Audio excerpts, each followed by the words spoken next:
শিক্ষাক্ষেত্রে উপযুক্ত পরিবেশ নিশ্চিত করতে জনসচেতনতার বিকল্প নেই, একথা বলেন প্রধান শিক্ষক শেখ মোহাম্মদ রফিকুল ইসলাম। বিস্তারিত থাকছে সালাম চাঁদ তরফদারের প্রতিবেদনে। টাঙ্গাইল ঘাটাইল উপজেলার দিঘলকান্দি নজিব উদ্দিন উচ্চ বিদ্যালয়ে শিক্ষার মান উন্নয়ন এবং শিক্ষার্থীদের সৃজনশীল বিকাশে নিরলসভাবে কাজ করে যাচ্ছেন শিক্ষকরা। মৌলিক নৈতিক মূল্যবোধ ও আদর্শ ভিত্তিক শিক্ষার মাধ্যমে শিক্ষার্থীদের সুনাগরিক হিসেবে গড়ে তোলার লক্ষ্যে বিদ্যালয়ে নিয়মিত পাঠদানের পাশাপাশি বিভিন্ন সহশিক্ষা কার্যক্রমও পরিচালিত হচ্ছে। বিদ্যালয়ের প্রধান শিক্ষক শেখ মোহাম্মদ রফিকুল ইসলাম বলেন, শিক্ষাক্ষেত্রে উপযুক্ত পরিবেশ বজায় রাখতে জনসচেতনতা অত্যন্ত জরুরি। তিনি জানান, শুধু পাঠ্য বই ভিত্তিক শিক্ষা নয়, বরং শিক্ষার্থীদের শৃঙ্খলা, নৈতিকতা, শারীরিক ও মানসিক বিকাশের জন্য খেলাধুলার, সাংস্কৃতিক কর্মকাণ্ড এবং বিনোদনমূলক কার্যক্রমেও গুরুত্ব দেওয়া হচ্ছে। তিনি আরো বলেন, আমি ঘাটাইল উপজেলায় 2 বার শ্রেষ্ঠ প্রধান শিক্ষক হিসেবে সম্মানিত হয়েছি। এই অর্জনের অভিজ্ঞতা আমি আমার প্রতিষ্ঠানের উন্নয়নে কাজে লাগাতে চাই। শিক্ষার্থীরা আমার সন্তানের মতো। আমি চাই তারা সুশিক্ষায় শিক্ষিত হয়ে প্রকৃত মানুষ হিসেবে গড়ে উঠুক এবং তাদের বাবা মায়ের স্বপ্ন পূরণ করুক।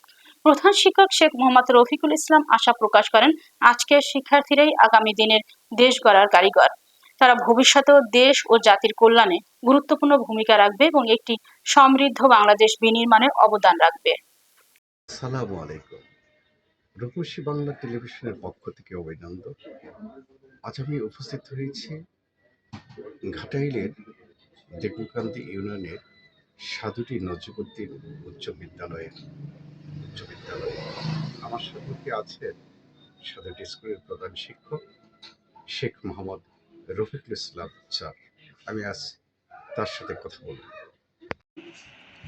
আমি শেখ মোহাম্মদ রফিকুল ইসলাম এই বিদ্যালয়ের প্রধান শিক্ষক হিসেবে দায়িত্ব নিয়েছি 2013 সালের 6 জুন। এই অজপাড়াগাঁয়ে নজিবুদ্দিন তালুকদার 1939 সালে এই বিদ্যালয়টি প্রতিষ্ঠা করেন। সেই থেকে বিদ্যালয় শিক্ষার কার্যক্রম চালিয়ে যাচ্ছে। আমি যোগদান করার পর থেকে প্রথমত যে বিষয়টি আমি বেছে নিয়েছি, বর্তমানে শিক্ষার্থীদের শিক্ষার পাশাপাশি সবচেয়ে গুরুত্বপূর্ণ যে বিষয়টা হলো কারিকুলাম অ্যাক্টিভিটিস, সেই বিষয়টাকে আমি অধিক জোর দিয়েছি।